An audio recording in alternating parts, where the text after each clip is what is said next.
Hi guys, welcome back to sa ating video channel. At ito meron tayong unboxing video for today. Ayan, so naka-bubble wrap lang siya. Nakabalot lang, walang box. So may label siya, dito label. Buksan na po natin. Ayan, okay. So kitang-kita naman agad yung bote at takip ng Honda, no? Ayan. Okay, so meron tayo na ditong siyempre, hindi na pagkakaila. Meron tayo ditong Honda oil. Actually, yung oil na to is 800 ml kung di ako nagkakamali. At good for scooter.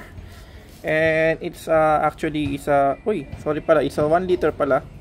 And then fully synthetic na daw. Fully synthetic na ba to, no? Yun ang nakalagay dito. Okay, so check natin yung ilalim. Nilagay naman Honda Philippines, pero Honda Philippines nga. Yeah. Honda Philippines.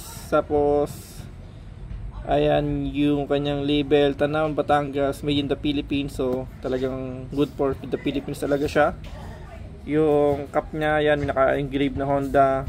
Honda to guys, naka-engrave din. So ayan. It's 1 liters. The ratio niya is 10W and 30 SL.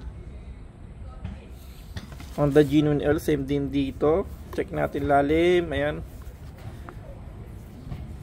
Okay. Mukhang legit naman talaga na original from Honda. Next, isa din, ganun din. Check din natin to para make sure natin na tama yung ating na-order. Okay.